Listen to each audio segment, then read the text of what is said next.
So we're building the braces here for the canopy, and those will be the beams across it.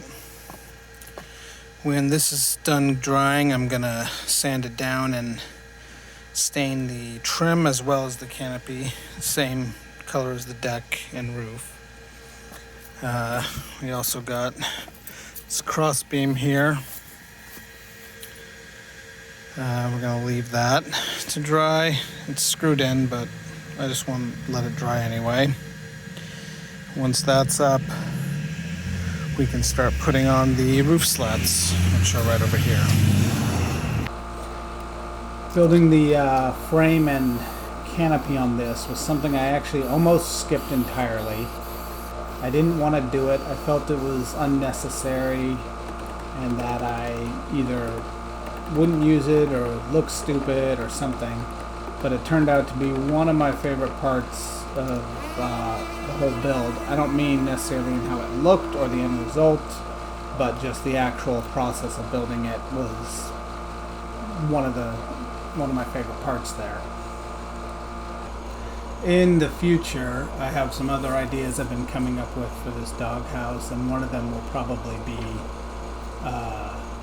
sort of a bigger canopy rain guard that goes out from the sides so that they don't have to necessarily go into the actual doghouse if it just starts sprinkling for a few minutes during the day, which it happens quite often out here. All right, this canopy has required more clamps than anything I've ever done in my life. All right, we got the frame on and stained. We got the canopy on and drying.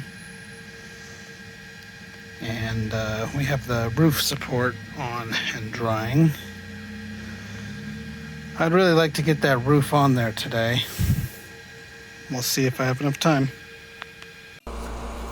I used to always sand and stain my individual pieces before assembling the thing, which was something I considered to be on more unprofessional aspect of what I'm doing.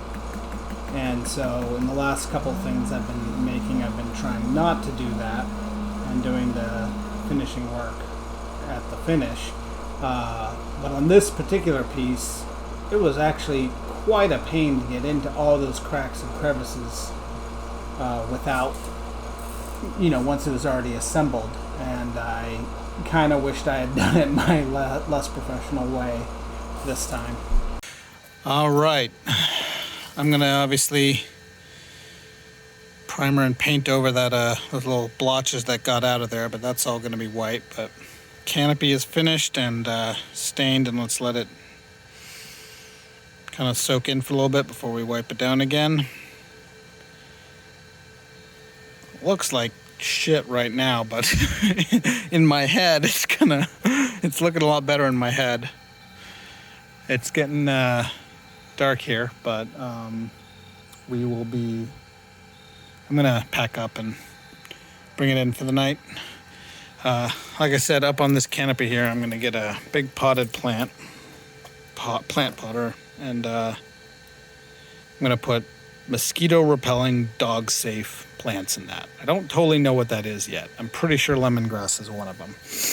If any green thumbs out there have any ideas, I know citronella is not safe for dogs, but if you have any good ideas of ones I could put in there, leave it in the comments below.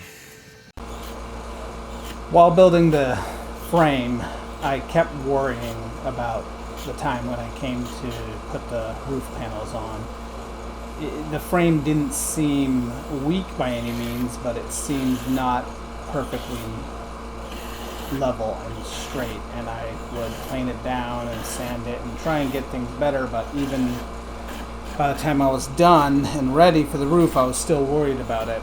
I was definitely pleasantly surprised to find out that the panels went on relatively easy with almost no issues. Well, I went with, it is pretty dark out, but I decided to just at least get the roof screwed down for now, and I'll pick back up on it tomorrow. I'm going to have to get some waterproofing on the underside of this, and I'm thinking of getting some of that foam and metal-ish insulation for the inside, the walls enough, just to keep it a little. I mean, it's got a wide open door, so it's not going to do too much, but a little insulation would help. I think it'll help more in summer than it will in winter. Well, it's raining outside tonight and all day tomorrow. So I brought it in the garage to try and finish it up here. We're gonna stain this roof and then get painting the sides front and back. These fence posts, I mean, there's a reason they're cheap. Only a couple dollars for an 8-foot board. Even after sanding them down, staining and finishing them is not that great. Feels kind of rough. And I was really glad I made the decision to paint the sides, front and back, because staining the entire thing would have been a real obnoxious process. I don't work with paint a lot, and I don't intend to work with paint a lot. So I did go with some of the cheaper end stuff here on the paint itself, as well as the brushes. Since I know I'm not going to be painting again for a while, I'm just tossing the brushes and grabbing a new one. I usually prefer the look of the wood either natural as it is or with some sort of stain. Alright, so I'm taping this stuff off. I called my friend who's a professional painter. Apparently I shouldn't have gotten the green stuff because it doesn't stick very well, and I'm learning that the hard way. So I'm just gonna do whatever I can here.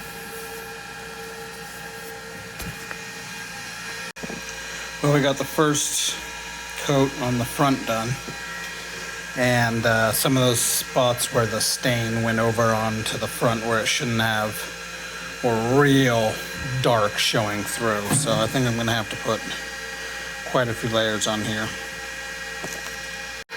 And we got the first coat on the front and both sides. Now to figure out a way to do the back with almost no room back there in this cramped ass garage. All right, first coat is done, and we'll let it dry and probably put on, I don't know, 3, 2, I can't tell yet. Depends how much I can see that stain through after the second coat. Painting those sides and back, and then ending up coming back for more coats later with that little brush definitely made me think I should probably go out and get a roller for the next doghouse after that, because that was quite a pain. For some reason I've not minded it when I'm doing coats of spar though. I don't know what that is. It makes me not mind the brush with spar, but mind it with paint. So there's a dog bed inside. All right. I guess I'm just gonna start building the second one now.